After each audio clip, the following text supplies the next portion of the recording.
Cool. DJs Are Not Jukeboxes podcast. We're back. This is the first official podcast of the new year. Yeah. You know what I'm saying? We're fresh off of a trip from NAMM. Shout out to DJ Hookup. Shout out to Mixware. Shout out to Battle Ave, Scratcher Fam, all of them. Phase, the new product. We'll talk about that a little bit later.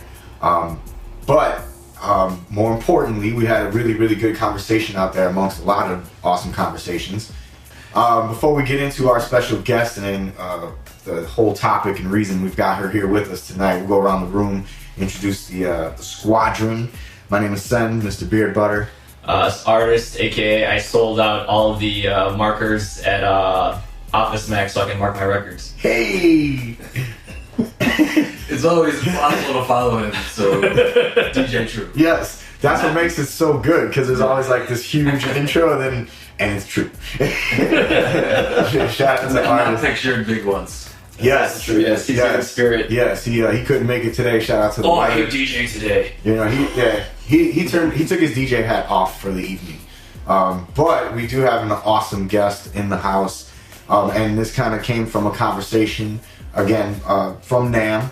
So True and myself, we were at an Ableton party that was hosted by the Beat Junkies, and artist was at the Scratcher battle. Yes. Losing. To a really, really dope contender who actually won the battle. Yeah. So let's real side note. Shout outs to Flip Flop. Yeah. Man. He always brings it, and it's always entertaining the battle. So. And it's not a bad thing to lose to the person that won the entire battle. Yes. So I mean, for sure. Kudos to you, artists, on that. Yes. But before we met you up that night, we went to this earlier party, and True and I were chilling, enjoying some adult beverages.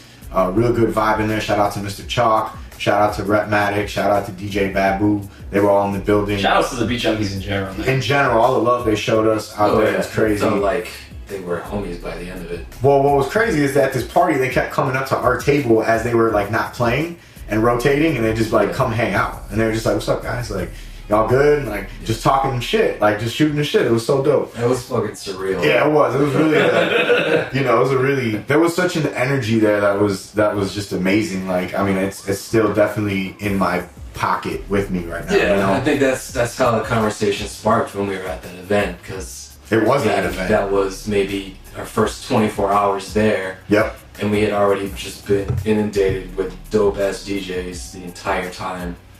And at some point, I feel like, I don't know when it happened to you guys, but you start to look at yourself like, damn, what the fuck am I doing? Yeah, well, I mean, these guys are sick. Yeah, well, anytime you're around, I think, a new environment that is a familiar environment to you, and you see someone doing something that's different from what you're familiar with in that environment, you get excited about it. You know, you get, charged, and then, in our scenario as DJs, like, I always question my existence when I see someone snap off crazy, and I'm just like, why do I even do this? Like, wow, and then it makes me go home and I start just, trying to go in and like maybe taking an idea from what I saw and like trying to turn it into my own, or just fully being inspired by whatever it was. Yeah, it's humbling and inspiring. Definitely, all at the same time. So the conversation, True brought it up, and I'll let him elaborate a little bit, but essentially it was about practicing and the idea of just kind of taking it back to the bedroom and where it started at for us as individual DJs. I was a bedroom DJ, you had the setup at the crib, so let's talk a little bit. Recently got my setup back at the crib. There you go. Which is shout out to honesty. No, but in preparation for the conference, I got the monitors going, and then I think it all really hit when we were at the conference that first day. Just the amount of talent that we were in presence of, and just all the music heads that we were surrounded by the whole time. But yeah, we were sitting there watching Redmatic just juggle some James Brown. Yeah, tough. Yeah, like it's so clean. Like, yeah, he's just it's just simple juggles. He wasn't doing anything like super crazy, but it definitely got me thinking. Like, at least in my case, practice has, for many years, rewinding many years in the past, has been at the gig, and now having the setup at the crib, like, I'm starting to see why it's important to make sure you're practicing outside of the club. Yeah. I think that the main point we're talking about was like, when you're at a club, it's not the time to really practice or, you know, try something you're not comfortable with yet. Like, you're on a timeline. You got to kill it for that set amount of time. Yeah. So it's not the best place to kind of explore, and, you know, just kind of be free with wherever your DJing takes you. Yeah. Right. But then the bedroom is the complete opposite of that, where you have, you know, presumably all the time in the world to just work something out. You know, work on this 3-song mix for hours on end so you get it down right. Yeah. Or, you know, figure out that transition or that wordplay or whatever. So I think you brought it up. I was taking some notes that night, but you said something like, shout out to True though. You know what I'm saying? The true brains behind what we do out here. You know what I'm saying? Shout out to Wordplay talking about that. But that was a really, really great conversation. You know, it really, you know, got me active, you know, and it got me thinking about, you know, how I practice. Yeah, you know, because you asked me, yo, like, when you're at home, like, how do you practice? You know, like, what, you know, how do you go through it? Like, what is it? What gets you to practice? You know, and you know, a lot of times my practice too comes from gigs or being at scratch and, you know, the teaching aspect of it. You know, you're constantly demoing something, you're constantly showing how to beat match or do a certain scratch, so it's that becomes your repetition at that point. But the point that you made where, you know, that whole freelance style DJing where you just really get to explore and then you come across that really dope blend and you're just like, yo, let me dissect the all living crap out of this and figure out the perfect cadence for this 2 or 3 song little thing I just came across. Yeah, you know, whereas at a gig, if you do that at a gig, like that only works maybe like 90% or not 90% of the time, 10% of the time. Yeah, that's hard to like run a record. Trying to improvise and like, oh, this is dope, but then you don't really know how to like. Right, you don't know how to really sneak into it unless you get lucky. And funny enough, I've had a lot of those lucky moments in my time DJing, but I've also had a lot of failed moments in my time DJing trying to like figure that out. But when it does work, it's like it's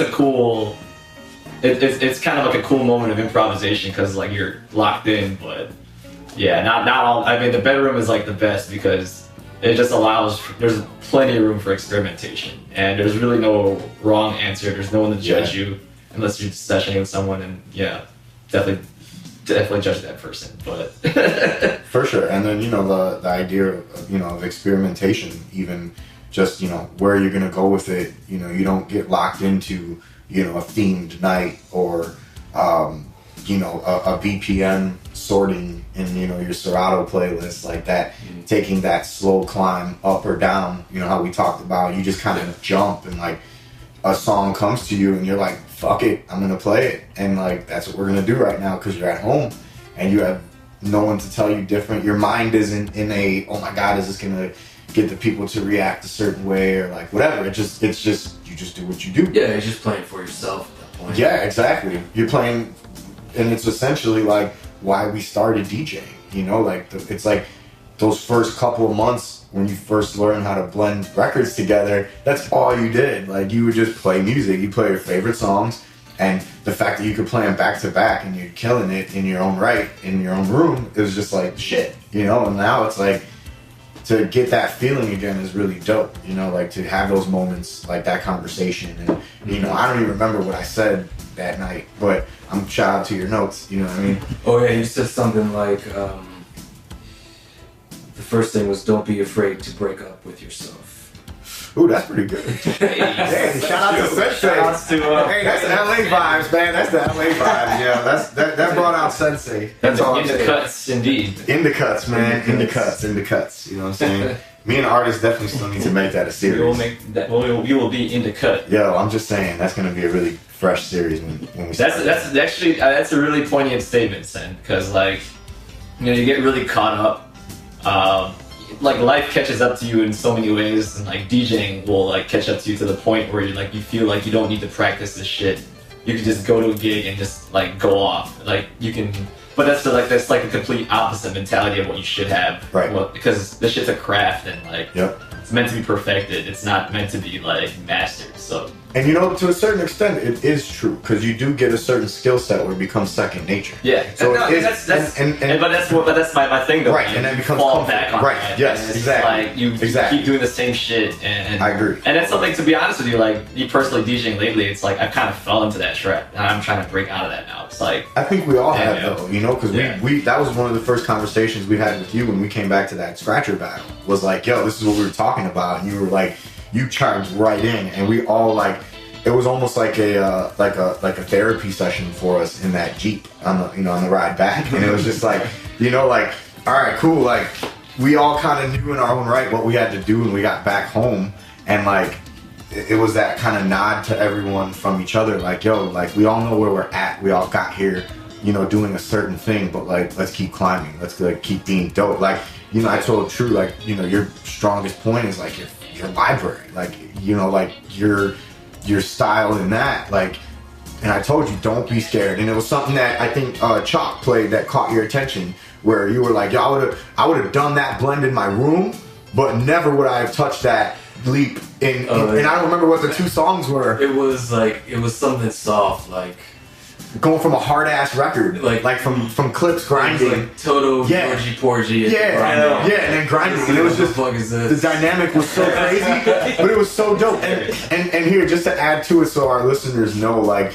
this party was held inside of a place that essentially looked like one big like car garage, like display room, and it probably had about $2 to like $3 million worth of like classic cars sprawled throughout the entire room. So like it's like a showroom, but they're through the middle of the floor too. So as you're hanging out with people, you have these like fresh cars around you with like all their info, and you know, like shout out to whoever, you know, owned that, and that just added to that whole thing. But you know, that mentality and like watching people like the Beat Junkies do it, and you know, these are some of our favorite DJs, like, and these are a lot of everybody's favorite DJs and people that are the reason that we do what we do, just getting down and still having fun. Like Chalk and Repmatic were doing like the roundabout juggle on a song, you know, and like they're laughing and shit. Like one of them would like make a kind of sloppier cut and be like, that was fucking, you know, that was trash, but then they go back and they kill it with like a halftime version. You're just like, oh, come on. Like, you know, so it's like having fun with it in the midst of understanding where you're at, you know, and the Beat Junkies are where you're supposed to be at. That's the bar standard, in my opinion. Absolutely. Yeah, sure. Especially when it comes to being all around, like all-around DJs. To be able to party rock, to be able to cut, to be able to enter in a scratch battle, you know, a DMC, whatever it is, like those dudes can do it all, and like. But I mean, just to bring it back, those dudes like practice like motherfucker. Yes, figure that out. Decades of practice. To the point where they can just get up there and fuck around or improv, and it still sounds dope. Yeah, and it keeps them going when they hear new music to practice. Like, you know, they're still doing routines with new music, like Melody. Like, you know, like he's forever. You know, he's in the Vegas scene. Like, he's out there in that, you know, bottle service scene a lot, but he's holding it down. Like, he's doing his damn thing. Well, I think that's the biggest takeaway for me from them was that practice does make perfect, and you know, it's something that we've always heard, but gets you somewhere. Yeah, but to actually put that motto into practice, it's hey, sing the wordplay. Take me down the word. Shout out to the energy, man. Hey. So on that note, and speaking of practice, and you know, just being observant to that, I've been at Scratch now almost 5 years at this point, something like that. Seen 2 locations, but I've seen this one individual from day one, legit, like my first entering, and she was one of the people that as soon as I got in there was just like, yo, who are you? And like, what brought you here? You know, and like you get the grill right away. Like, shout out to like that Chicago shit, you know what I'm saying? That West Side shit. But it was all love, like it was felt, and hearing her story and like, you know, building with her the last couple years, this is a very appropriate show for her to be on. I'm super excited to have her. So let's all welcome in the Chicago homie Cut Cuz to the DJs and Action Classes podcast. Hi! About practice? Yeah, we talking about practice tonight. I just left practice. See, and there it is. And she was at Scratch, right? Yeah. And you had practice over there. Yeah. All Mondays, Thursdays, Fridays. Like she's in there. Like Staying sharp. staying super sharp. It's a really, really good show to have you on. My thing that stood out was I would tell you all the time, like, damn, you're always here. You know? Yeah. And every time I see you though, like you were doing something new. And it's like, you know, it's that moment where like you know, I got brought in as an instructor. You know, I had a certain level of skill set to get me there, but then I'm watching people that just graduated doing iller shit than me. And I'm like, oh shit, like, the fuck am I supposed to do when they ask me to get down? You know what I mean? Yeah, like, what am I supposed to do now? And I was sloppy. So so what I did is I went home and practiced. You know what I'm saying? Like, that's real shit. So Yeah. let's talk a little bit about, you know, your journey into, you know, DJ shit. Well, thank Tell you. your story. First of all, thank you guys for having me. Welcome. It's been a long time since you've been here at the Shoebox. Yeah. So it's good to have you back. You know what I'm Dope. saying? Good to have your energy here. I appreciate it, man. All the way. I mean, like for me personally, like I was there since they first opened, like at Scratch. So let's flex real quick and tell them the accolade that brought on. You are the first. I'm the first female graduate. Hey. Tough. Part of the first graduating class of Scratch Chicago. In general. And then I'm the first female. So when you go to that plaque and you see those names on there, Yeah. you see that cut is real bright and real early. Since 2013. Yes. Like a vet. Yes. The OG. Yeah, man. But like I mean, like at the time, I was going through the transition period of just not wanting to work because I thought working sucked. Like Yeah. day job? Yeah, day job. I had a 9 to 5. I got fired because you know I didn't care, you know, and like my attitude was just, I would fire me, you know, I didn't. You know, because like I'm walking around like, you see this, like it's easy, like, you know, Real shit. and like I didn't put any effort into it. I was just doing bare minimum because I needed the paycheck, you know. Yeah. Right. But you know, I didn't care about that. I cared about, you know, being a part of music. That's what I know I wanted to do. So I've heard of Scratch for the longest. I've heard of it when it first started in New York, so I knew what it was. And when I finally said I wanted to take that serious like step in becoming a DJ, because I knew how to beat match, but I was all off of CDJs/controller. Yeah. Not to interrupt Yeah. you, but what made you decide to become a DJ? Well, my father had passed. During the time, it was 2012, he had passed, and like that really kind of like solidified me, because like I was really like actually listening to the radio one time, and I was like listening to these guys like just talk and their dialogue going back and forth. I'm like, I can do that, and it just like clicked in me, like, why aren't you? Because I'm on my way going to a job that I don't want to do. Was he a DJ? And he was a DJ. He was a DJ, right? My father Yeah. was a DJ, and that was my push. Like I knew I wanted to DJ, but like after like, because like that was in 2011 where I really like started making that blend, like well not that blend, but that push. And then after that, when he passed, it was like no looking back. I couldn't do what I was doing anymore as far Right. as like working a 9 to 5 and. You know, I mean, I still do other things that, you know, that I still need to. You still work, you pay I your still bills. work, you know? You're responsible, you know what I'm saying? Yeah, Shout out don't to get it. adulting. But the most part of what I do and most of my income comes down from DJing. And so, you know, like it's a hard transition. Don't get me wrong, but you know, 'cause, like so when I was at Scratch, just to get back to it, I had no job. So I was like, this is my job, and I made the commitment and said, yeah, I don't have nothing else to do. So every time that they have a practice, I'm going to be there. Like literally every time it was open, you were there. Like They were complaining about me. They were like, yo, I can't sign up for practice because it's always. I'm like, you don't be there. Because I'm always there. Yeah, and like we were like real busy at the time too. We were at a different location, a much smaller location. Oh, yeah. So like it just seemed like every time, like, you know, when I met you finally, you know, we exchanged info. Like you'd hit me up like, hey, you got class, you got a space, I'll put some headphones on. Like you'd be in my class hanging out. I take advantage of Yeah, it. like and every instructor like didn't care. Like Because we I didn't have turntables. You Right. know, when I mean, of course, I didn't start with turntables, and eventually I got, you know, blessed to get the opportunity to get my own equipment. But even still, I would make an effort to come to practice because, like, to me, like, like I know I understand that we gotta say the term bedroom DJs too, and I understand because like I need that bedroom too. But what motivates me to scratch, what motivates me to practice is scratch and just being around scratching. I can see that. You know, and that's honestly what kind of pushed my, my skill level.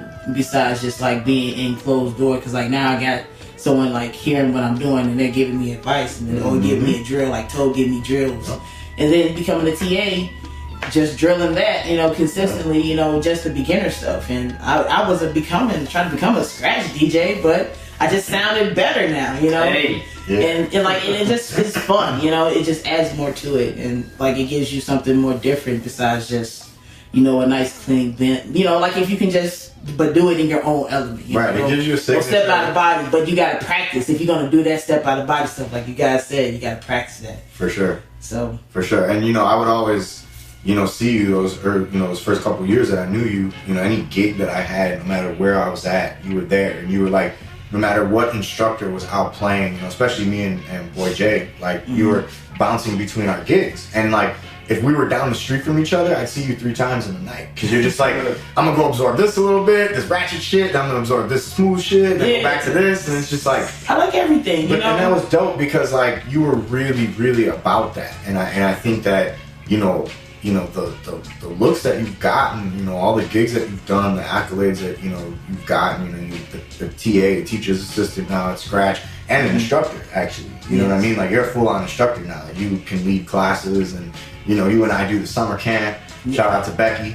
You know what I'm saying? Hey, girl. Hey.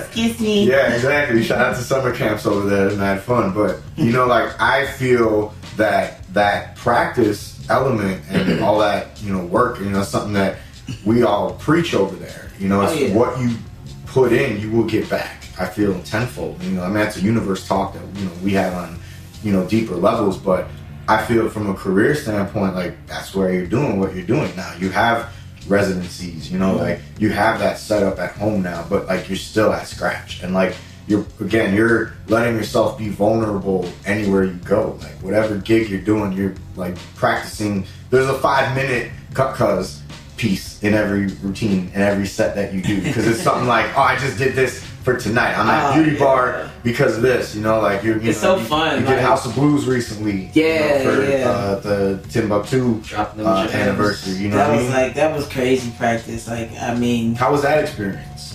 So actually, before we go there, like, let me ask you, like, so from where you started, essentially, like, it's almost like sleeping at Scratch, making it at your home. You said, like, I didn't have anything going on. This is where I'm going to be at. I'm going to dedicate to now. I know, you got a ton of side hustles. You're out working all the time. Like, you got a nice truck. You got a new truck. You know what I'm saying? You're out here, upgrading. I'm just saying, you're upgrading. I'm just saying, it's adulting. It's not flexing. It's different. I'm not talking about benzos and shit. We got an adult truck. It's Chicago. It's mad snowy out today. She wasn't slipping and sliding on the streets. That's true. Came here respectfully. Yes, definitely respect to that. But that's what I mean. Like, did you see this happening? Did you envision it, or is this all just like? Is every day just like, what the fuck? Right? And as a side question of that, I'm curious, how long were you practicing, whether it was at Scratch or at your house, before you started to go take out? Go out. Oh man, and that's another thing that when I explain to students, because sometimes they just see, they're seeing this now, all the stuff like, you're, but I remember it was a time like, okay, so the time frame, I got my plaque in 2013. Yeah. And I wasn't, because I wasn't doing any gigs. Like, if anything, I had little gigs that instructors would put me on. Like, and the plaque, real quick, is just her graduating from the academy fully. The certification. The entire curriculum, getting certified, gold record plaque, real ill shit. So. Yeah, so like from that point on, I mean, like I said, like little sets from there, or like a Red Bull event or something like that. They'll have the fire truck or something like that. Getting gigs out, I mean, like I would say I didn't start until about 15, because I was still there for a long period of time, because like I didn't become a TA until like about late 14, and like that was like a trial period and everything too. So like after that trial period had passed, then like I started, you know, getting little classes here and there and stuff like that, and it's just started to expand. But yeah, like I'll say about 15. Like I have a couple of friends that'll put me on for like artist showcase and stuff like that, and like doing a couple of rap gigs, like, you know, Fillmore Green. Yep. My homie, like he was like one of my first like acts that was rappers that I was working with. I worked with Mother Nature, worked with a couple other like just doing like showcases all around. And that's a totally different element of DJing too. Yeah. Like for our listeners, it's not even what I wanted to do, but it was. But you were doing it. I was doing it. That's why I was. See, that's called paying dues, y'all. Yeah. If y'all haven't checked out that show with Metro and Trentino, check that out. That's called paying dues, son. Like that's a lot, like, you know, because like you go from like you have to just be like you don't get to technically like play music. No. You're playing their music. Yeah. You're playing a role all the Exactly. way. You're playing a role like all the way. Like you're not doing any. You're not worrying about a dance floor. Like you got to make them look good. That's it. And you'll get, and maybe you'll get a little time frame. You know, I remember one time. Yep. Yeah, like they had a band that they were trying to warm up, and you know they were warming up to the songs that I was started playing. Oh. And, you know, I got a chance to scratch and stuff like that, you know. You better get your flex in the rap sets, because if you play a rap set and you don't have that flex moment, it's a wash. Yeah, especially like, yeah. Waste of time. That was my way of practicing. Because, like, you know, like, okay, I would go back to doing stab, baby, bass, stab, baby, bass, stab. You know, like, Yes. even something like a baby scratch or something like that while they're scratching over, or like wherever they're rapping over their lyrics. Because, like, I don't want to look bored. You know, and like And you don't want to be bored. Yeah, and to me, like my image, my look, and how I look, you know what I'm saying? Like, even if I don't know the song or don't even like the song, I just Yeah. nod my head. Yeah. That's a good mentality to have, because there's a lot of hip hop DJs that just stand there. Just stand there, and I hate that. And for all And you got to look like, I mean, you're put on there. You better like participate in some way. Yeah, don't be a jukebox. Yes. You are part of You know what I the mean? show, you know, regardless if it is you're playing their music. Right. You can do something to be seen, you know. Take advantage of the moment. You know, you're on the stage right there, and you're going to be on there for a while, so they're going to be looking at you. Somebody's going to look at you. Yeah. My favorite thing is real side note, like my favorite thing with hip hop DJs is when they play with the EQs, even though there's not really many EQs to be played with. Yeah. So like, What's that low end drop gonna do? Just drop the volume. just like, or like they just looking like they're just gonna tune the game, maybe just a little 0.1 decimal. Shout out to Yeah, like, tweakers out there. Pretty much about like 2015, yeah, like that's when I started around doing that, and then the gigs will come in, like a little bit more paid gigs will start coming about Right. towards the end, and like, yeah, 17 was really like more of the takeoff year, like towards the end of that, 16 to 17.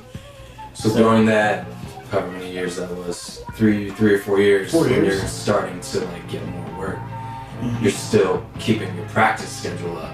Yeah, man, like that's what I had to learn. That's what I've been learning too. I'm like, man, because you can keep playing. Like you can't, like if I understand certain gigs, like that's what I'm trying to learn. Like okay, depending on the gig, what type of practice do I need to play? Even though I know what I'm gonna play sometimes.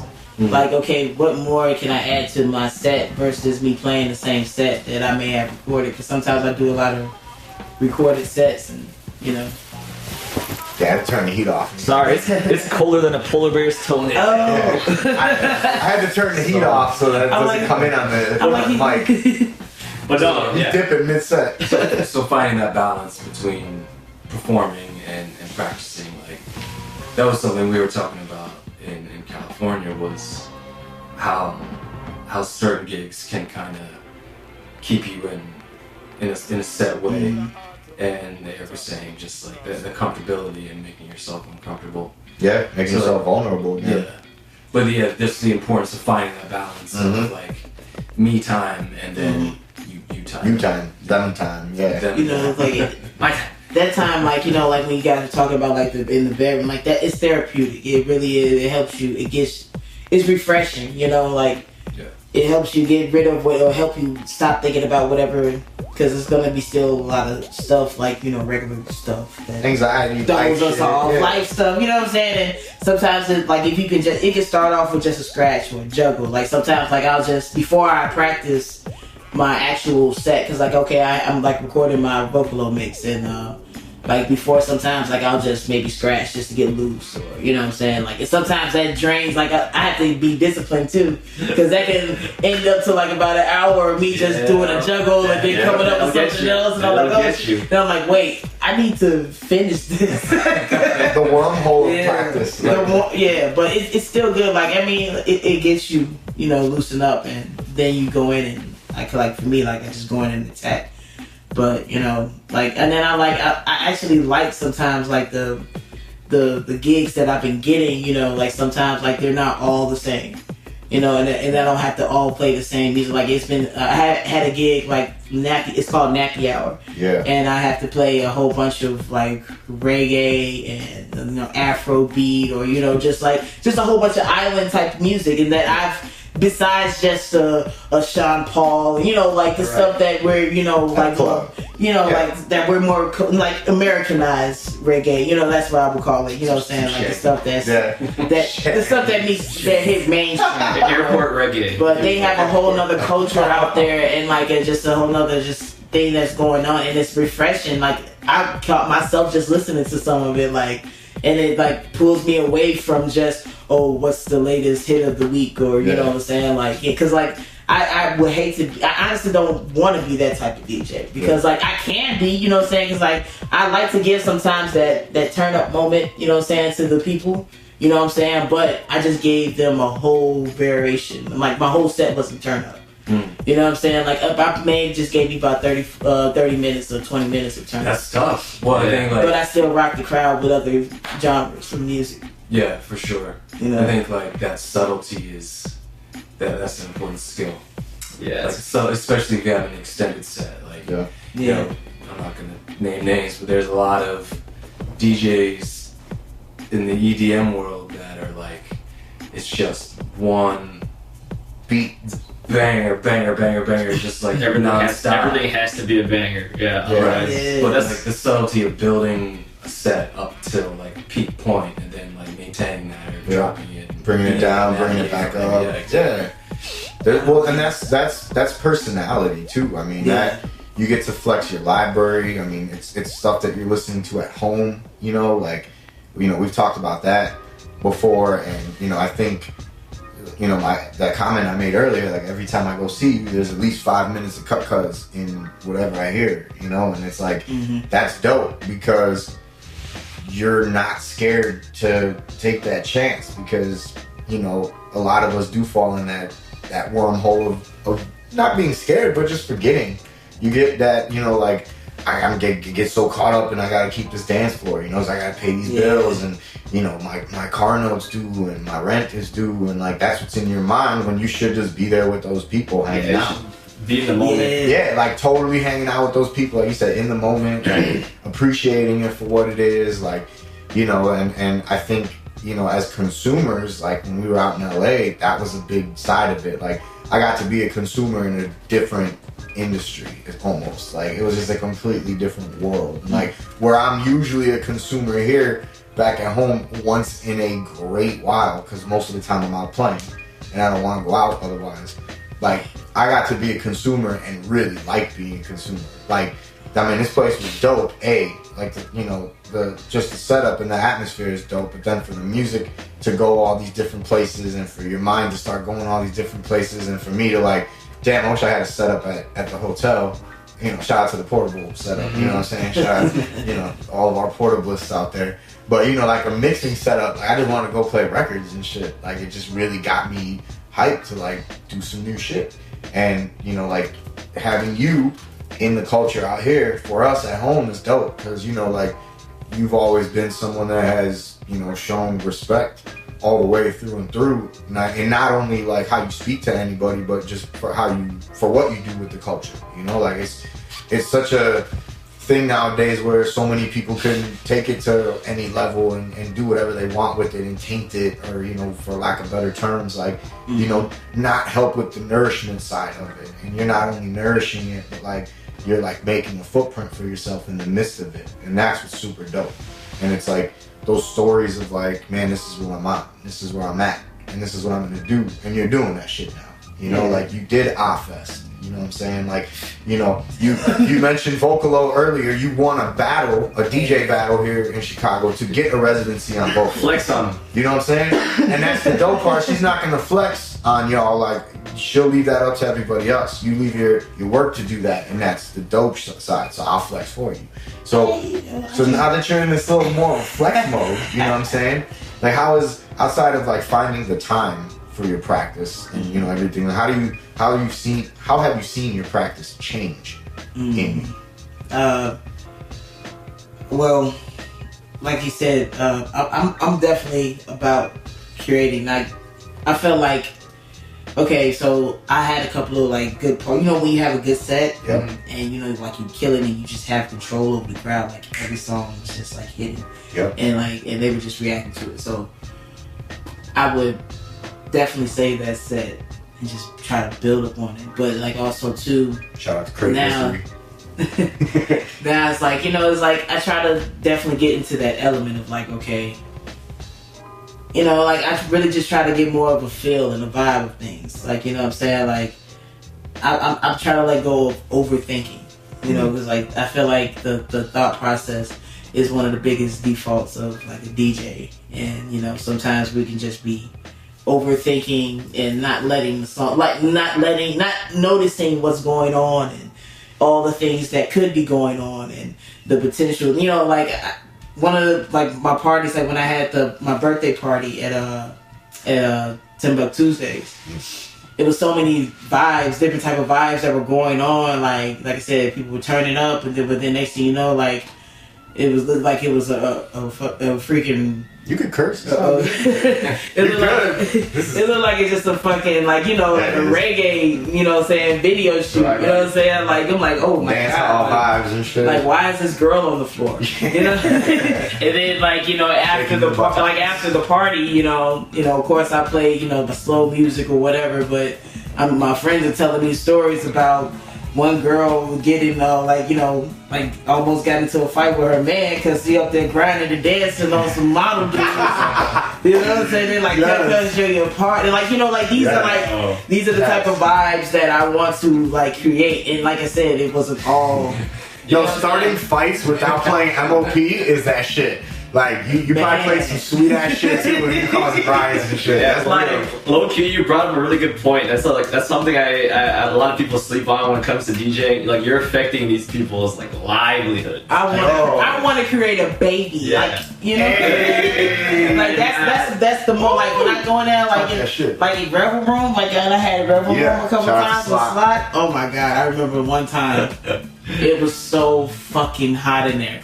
But like I had it lit like the whole fucking night. And to understand this place, like where we spin at, it's just all the way in the back of the venue.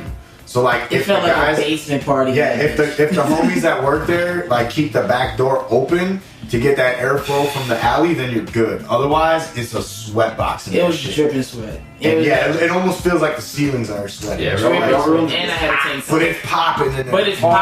It's mad vibes. I'll be there on the 24th, shout out. Dope. You know what I'm saying? Yeah, like, but it's mad vibes, and like every time, like, and I can just go all over the place. Like, if I want to play the rock, you know what I'm saying? Like, that's the element now I want to like touch into, like, because I had a moment, a period of time where I had, you know, my rock phase. You know what I'm saying? I'm familiar with a couple of rock songs that I know I can just drop and it will go crazy. Don't let the kicks fool you, y'all. You know what I'm saying? Don't let the kicks box her in. That's why I'm like, you know, okay.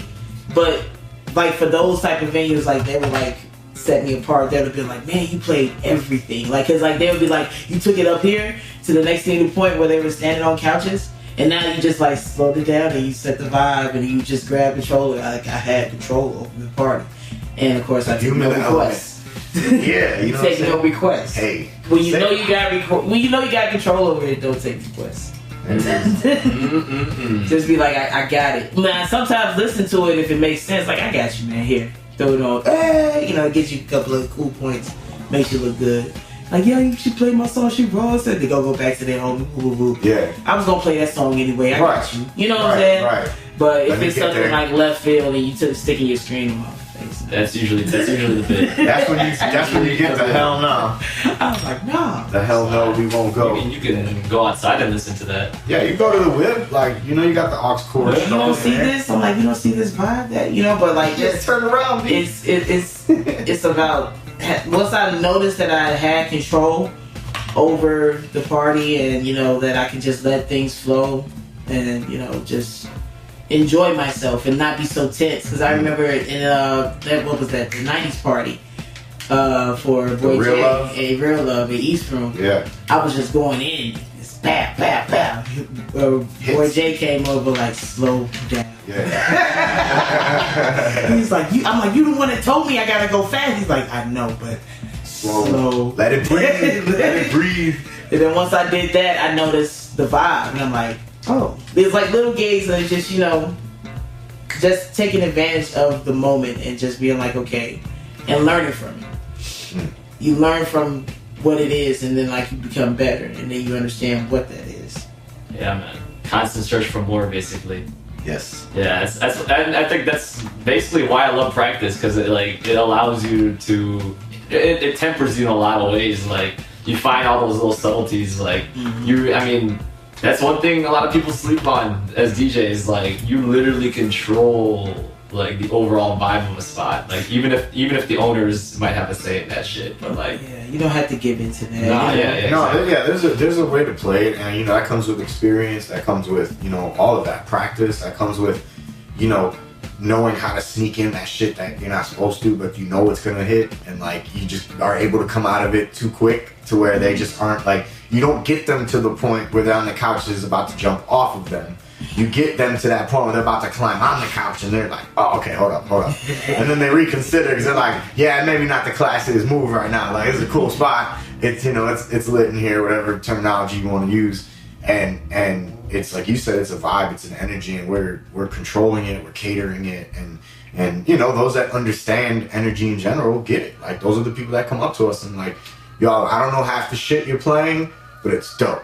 You know, like I've been sitting here on Shazam half the night, you know, and like that shit makes me like feel good as hell as a person. That's like, how I definitely felt about Timbuktu, you know. Yeah. Oh, And like, and that was so crazy. Like, it's so crazy. Like, this to me, so far, that's to me one of my biggest accomplishments. You know what I'm saying? To be able to be like one of the nerds in there just studying, and you know, I didn't know anything. He will get into his mode where I didn't know what he was playing because he was playing all New York stuff and East Coast stuff, and I wasn't familiar with none of that. But it sounded good, and I was just like looking, but I didn't want to look too hard because I'm like, I don't know him, and he may like snap off. Right. But I knew Boy J, you know what I'm saying? So I'll be right next to Boy J, just like listen, but he's so fast, and I'm like, it's all over the place. But like Tim was just like had control over it, you know, because he could play whatever. And then whenever, wherever. and like that's what another thing, because people were so caught up on the East Coast vibes that he said. I'm like, sometimes he would go into like a couple of trap vibes, like Jeezy sets, and you know, but it would go all over the place, from Kanye, all that stuff. And shout out to Tim, man. Like, he was one of the like DJs in Chicago that I knew that anywhere he was playing, man, like he always had some type of like velvet rope around him or some type of like visual barrier where you're like, nah, you're gonna just let me play. You're gonna and You knew not to legit, mess with like him. there was no one in his booth. No, Never, like none of the homies, not his girl, none of that shit. Like no one was in that booth. Like he was the fullest curator of that night, and that was what was so special about him. And I think that was what a lot of us took from him. Like shit, you know, me and Jay, we booked him for this one little party that we had at a spot called Network that was around. Remember we were doing What about SAE? Right? yeah, the old scratch Yeah, spot. And we had the I video remember that. screens going, that we had webcams basically set up above the DJ's hands. So like on the screens in the sports bar, like we had the feed of that instead. So we'd serve popcorn and like motherfuckers would come in there and chill, and they're watching a movie or a show, and it's the DJ that's getting down in their hands. And like Crazy. we had Tim, and he played like nothing but like, it was all like a oldies and Motown set, because the whole thing was like, come in, play all the shit that you don't get to play. And he, you know, he was in everywhere. He was traveling everywhere. So he comes in and does this set, and just like, I've never seen like anybody play, you know, the corny tracks and like make them so dope. Like I was singing along to like shit that I was like, oh my god, like this. And I'm not. First off, I'm like, damn, I'm singing along to this. Second, I'm like, yo, he actually played this shit, and like to the point where everybody in this bitch is like, wow, like the coolest of coolest kids were just like, you know what I'm saying? And it's just like doing the Carlton snaps, and it's just like, fam, like.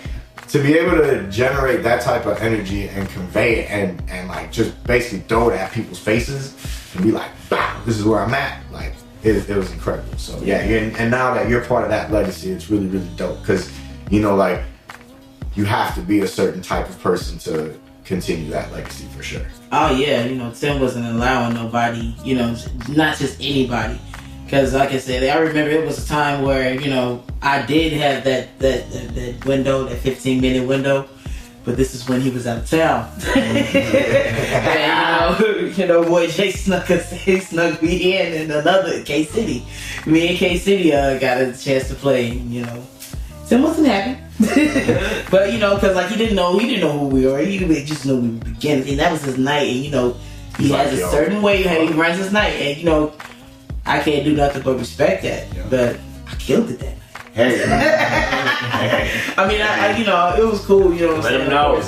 But it's so crazy now to be like, it was such an honor for me to like to play those 15 minutes and now to did all the things like from the tribute from Fest and, you know, now being a part of the Tuesdays of the ladies' night and also being and touching the stage also too with a lot of legends. Just recently at the House of Blues, it's like crazy. Like for a minute, I was like, nobody can talk to me. Yeah, I think that's something I wholeheartedly respect of you. It's just like the fact that you came up from scratch and you just stayed honed in. Like, maybe you didn't intend on like these results, but you were true to your craft. You kept going, and like those paid dividends in the long run. So regardless of whatever happened, I think that's like you were honed in on practicing, and then much respect to you for that. You got where you needed to be. We're gonna insert a lot of air horns and crazy machine I remember practicing for that was crazy because I remember shout out to, like I said, Boy J and Toast Out. Yeah. Toast Out, definitely. Like Toast Out, oh my, he definitely showed me what practice is all about. Yeah. Like you want to know what practice is about? Shout out to Toad. Oh man, the drills, real sensei. The real drills, the times that we had. That's honestly like a lot of times where we actually, like brewing, became closer, because we spent so much time practicing. Like between me and Toad, honestly, I think we are like the main ones that spend the most time at scratch. Yo, absolutely. Easy. That's like so, Toad. Yeah. Toad is there so much that like he just has his laptop there. Yeah, he just makes me look bad sometimes. But that's Toad's job. Like shout out to Toad for just like he holds it down. He's the one that literally will walk in on your practice session when you think you're there solo. That's another dude who I wholeheartedly respect because he's very honed in when it comes to practice. Mm-hmm. Yeah, he would tell stories about just drilling, constantly spending this time of just drilling. And, that's how he becomes so like, cause like honestly, the man can just. He was over there, like, just recently at practice helping someone with, like, this rock grunge song. And I'm like, I don't even know what they're saying. Like, I don't even know how to, like, what I'm saying? Like, I listen to rock, like, maybe, like, classic rock, so, like, or alternative rock, but then metal and all that other stuff. I'm like, all that stuff. Like, I'm starting to get a little bit, like, what I'm saying? Because at first it used to just scare me as a child. I'm just like, because it was just like taking back. I'm like, why are they screaming? But after, why is it so bad though? Yeah, but like then after like just listening, I'm like, okay, oh, that's what they're saying. It's still scary as hell. It's actually a love song and shit. And it's like, damn, a love song, that's hard. But but he can actually just depict it and just dissect it like nothing. The way he breaks down just the beat counts. Yeah, man. Shout out to Toad. Shout out to Toad. Shout out to Excess, by the way, who we saw last week. Yo, yes. And so, speaking of Toad and, to kind of wrap this episode up, we want to talk about something that we got coming up that you're a part of. You're gonna have a good footprint now as part of this. You know what I'm saying? Oh, cool. But you know, we got DMC. We're bringing it back for the third year in a row. Second year for. Hold up. Second year for you, the Supremacy. Yep. So like we brought all of that. In 2016, we officially launched DJs and Not Jukeboxes at Double Door when we brought back the DMC event. Shout out to Chris Carnes. He came out, headlined. He mentioned to us that it was a great event. The setup felt like a final. Yeah, it's a quote, if not maybe not perfectly quote, but he said it was the best DMC event he's been to in years up until that. Yep, and it felt like a world final, he said. Yeah. Because the way we had it set up was just super ill. Shout out Double Door. RIP Double Door. You know what I'm saying? Yeah, for real. Lincoln Hall, we were there last year. We had the first year that we had Supremacy on top of the regional battle. And we're back again at Lincoln Hall this year. So by the time you hear this, this will all be announced and official and everything. And we've always had this scratch lounge that we did. And it was very successful last year in particular at Lincoln Hall. And this year we got our special guest this evening, Cut Cuz, running that entire room. Yeah. Hey. And the accolades continue to grow.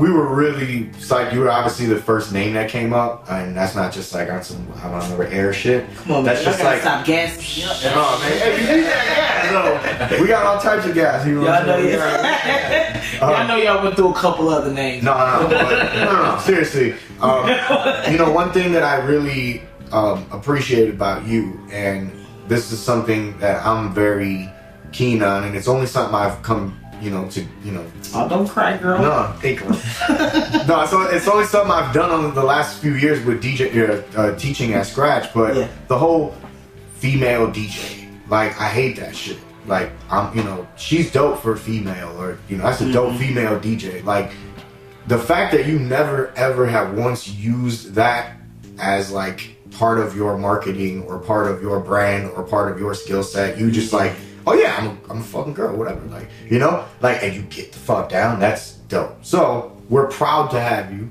as part of this DMC. You know what I'm saying? And officially running it. Have the name on the flyer, be real official, like. But let's talk a little bit about your mindset now. To kind of wrap up the show and talk about who you're gonna bring on, or who, I know we asked you to bring a couple people. I don't know if they confirmed or not.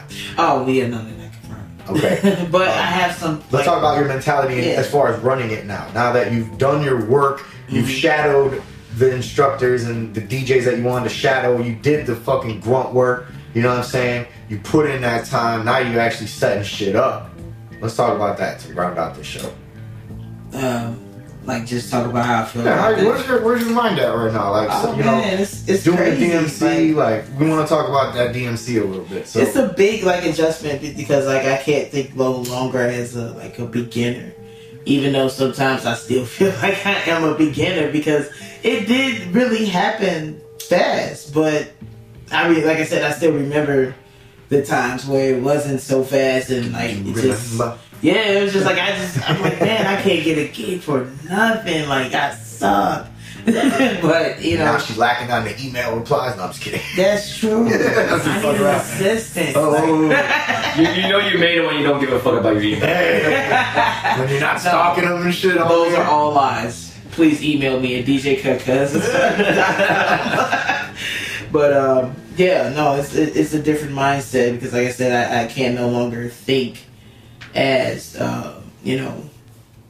as a beginner, and I have to change my mindset into to take on a leadership role, and that's where I definitely feel the push of as I can no longer just be like, oh, I don't know, I'm just gonna figure it out. I'm like, no, we're gonna figure this. At least if I don't know, we're gonna figure this out together. Yes. You know what I'm saying? Yes. And I have to just step up and not be so second guessing of myself. Like, that's a bad habit that I've created, you know what I'm saying? Like, not really just trusting myself and knowing exactly, where I fit in, or just knowing where I'm at, you know what I'm saying? Because it's like, I just always put myself, or just thought less of myself, putting it on the back burner of like, you know, oh, I'm not that. I'm just, you know what I'm saying? And that's the humble side. I'm very humble. No, I'm not cocky, but I could be. You know what I'm saying? Like if I have to, you know what I'm saying? Like, but you're cocky on the turntable, like, you know what I mean? Like, and that's when it comes out. Honestly, it's like can't nobody. But other than that, it's like, all right, let's go get some tacos afterwards. You know? Yeah, and like you know, like that's the human side that we always talk about, and that's big. Like you mentioned it earlier when you're talking about mixing and like taking a crowd to a certain spot. You know, now you have the mentality of, okay, I have a bigger responsibility than just this set. Like I'm setting the tone for this night. Like I'm behind, you know, this, you know, there's this, you know, legacy of an event that's been going on for decades now. You know, like I get to be a part of that. I'm setting it up. You know, I'm not just like the DJ there. Like I am like the name behind that specific. I feel like now I'm at the point where I have to take more risks and not be scared and just put that work in. You know, when it comes to it, you know, like, and if I fail, I fail, but I wouldn't know it unless, you know, like I would know what type of work it would take. Can't pass it. Yeah, can't pass it. Can't fail. Exactly. You know, because that's one thing that I love about my career, because like I said, like when I reached a certain point in other careers, it was just like, oh, whatever, I don't care about that.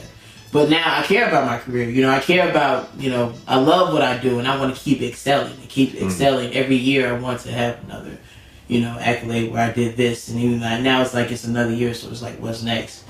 And it comes with more work, more practice, honestly, because you can't just sit here and just want these things and just have these things on their agenda and don't put the work in for them. You have to put the work in for them. You know, if you think just because you're a rookie and doesn't mean you can not get that chance to get a title at the end of the season. You know, but maybe if you got close enough and then you understand what type of work you have to come, and you come back next season and you have a better chance, hopefully.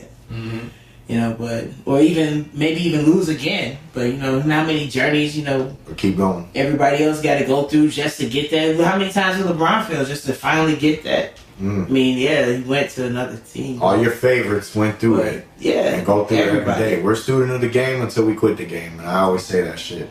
And ongoing craft, man. Yeah, you said like you feel like a rookie, and that's only because you're always wanting to learn, and that's dope. Like you keep yourself humble, and you know, stay there with it. And where can the people find you at, and like anything you could tell us that you got coming up, maybe? I am. Well, when is this? This is in a couple weeks, probably, right? Okay. Well, end of February. Okay, got you. Well, I have this coming up. This on the 10th, I'll be a part of the Vocalo Block Club party. Hey. We're doing a turntable showcase. Nice. With big ones. Hey, shout out to that guy, whoever he is. Pumping Pete. Shout out to Pete. And Bangles. And it may be that's the people that I remember on the email. And, shout out to Vocalo. Yeah, shout out to Vocalo, man. Thank you for the opportunity. Because like I said, like, a lot of my practice comes from, it's forced. Because I had to do a mix. And a lot of times I play that mix out. And, you know, it works. You know, it helps. It's good. No, it's great. But, yeah, and also, too, like, I'm a monthly at Harvey's every third Thursday. It will be on the 15th. And also on the 15th, I'll be at Deadbolt. Shout out to Chris Banks, Chris Cap. I will be there for an all R&B night, and every last Tuesday, it's female. I'm sorry. It's all good. No, go there. But it's ladies' night, and it's all female DJs featuring Franchise and BG. We're all holding it down, so we will be there. And that's where you can catch me every last Tuesday. Yeah. Nice. Yo, well, we appreciate you coming through. You know what I'm saying? Appreciate it, man. Blessing the shoebox, blessing the podcast. At DJ Cut Cuz. There it is. Cut Cuz with a Z. And CUTCUZ. You know what I'm saying? It's your cousin, my cousin, that's my cousin. So cool. That's everybody's favorite cousin, in case you didn't know. Yeah, once again, let's give it up for DJ Cousin. Thank you guys for having me. No, it was a pleasure. You know what I'm saying? Shout out some parking, man. Hey, we came through, man. We're good, man. Every guest here at the Shoebox. Real quick, DMCs as mentioned. Housekeeping. Lincoln Hall, March 17th. Yes. St. Patrick's Day. We have Cut Cuz, obviously. Yeah. We also have the Fresher Thans. Hey. Shout out to Brace and Vect. Yeah. It is the DMC DJ regional, it's the regional battle For the Midwest. for Chicago. Yes. And it is also the battle for U.S. supremacy. So there is a national title at stake here in Chicago. Word. Come through, Yes. hold it down, rep your set, and sign up soon. And of course, this podcast wouldn't be possible, speaking of titles, without, you know, the old school throwback WWF vibes in the background. You know, we're out here acting like it's 95. Shout out to Jerry the King Lawler being goofy as fuck out here on my TV. Man, it's my homie. You know what I'm saying? But yeah, once again, check us out, all platforms. Thank you to all of our listeners that always tune in, always show us love. Everybody that walked up to us while we were in LA. Shout out to them once again. Seriously, everybody that was like, yo, you guys are the faces. Like, we were all wearing our hoodies. People were like, yo, I love the podcast. And like, I love to meet the people. And you just extend your hand out to shake their hand. And they were just like, yo, that's amazing that I get to meet y'all. So everybody that continues to listen to us, all the new listeners that are coming in, everybody, like, we appreciate y'all. We can't, nourish this platform without our listeners. Yes. So much love to y'all once again. Cuz, we appreciate you. Thanks. It's snowy. It's hella cold out here in Chicago. I'm gonna turn the heat back on in the shoebox because it got a little chilly in here. But no, he just didn't pay his heating bill. Ooh, hey, I'm responsible. I'm responsible, man. I'm responsible.